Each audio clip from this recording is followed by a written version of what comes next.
రెడ్డి మరి దినంలోనే పోసుకున్నాడో తెలియదు, మధ్య భ్రమించి మాట్లాడుతున్నాడో తెలియదు. 8 మంది బీజేపీ ఎమ్మెల్యే టచ్లో ఉన్నారట. అసలు నీ తమ్ముడికి టచ్లో ఉన్నాడో లేదో ముందు తెలుసుకో. నీ తమ్ముడే నీకు టచ్లో లేనట. అప్పుడు తమ్ముడు భార్యకు టికెట్ ఎంపీ టికెట్ ఇస్తే నా అధిష్టానం ఒప్పుకుంటే నువ్వే అడ్డుపడ్డవట.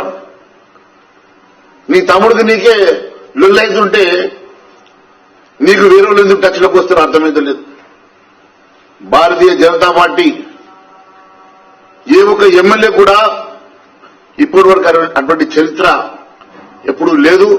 భారతీయ జనతా పార్టీ ఎమ్మెల్యేలను ముట్టుకునే సాహసం ధైర్యం కూడా ఇంకోసారి చేయొద్దని చెప్పి తెలియజేస్తున్నా.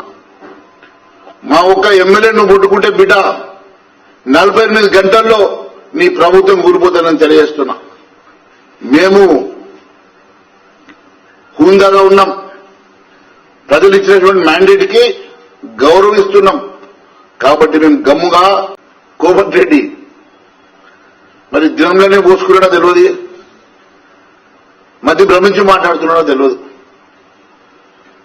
8 మంది బీజేపీ ఎమ్మెల్యే టచ్లో ఉన్నారట. అసలు నీ తమ్ముడికి టచ్లో ఉన్నాడో లేదో ముందు తెలుసుకో. నీ తమ్ముడే నీకు టచ్లో లేనట. అప్పుడు తమ్ముడు భార్యకు టికెట్ ఎంపీ టికెట్ ఇస్తే నా అధిష్టానం ఒప్పుకుంటే నువ్వే అడ్డుపడ్డవట.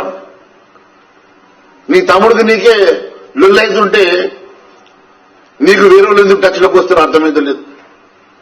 భారతీయ జనతా పార్టీ ఏ ఒక్క ఎమ్మెల్యే కూడా ఇప్పటి వరకు అటువంటి చరిత్ర ఎప్పుడూ లేదు. భారతీయ జనతా పార్టీ ఎమ్మెల్యేలను ముట్టుకునే సాహసం ధైర్యం కూడా ఇంకోసారి చేయొద్దని చెప్పి తెలియజేస్తున్నా. మా ఒక్క ఎమ్మెల్యేను ముట్టుకుంటే బిడ్డ 48 గంటల్లో నీ ప్రభుత్వం కూలిపోతుందని తెలియజేస్తున్నా. మేము హుందాగా ఉన్నాం. ప్రజలు ఇచ్చినటువంటి మ్యాండేట్ కి గౌరవిస్తున్నాం. కాబట్టి మేము గమ్ముగా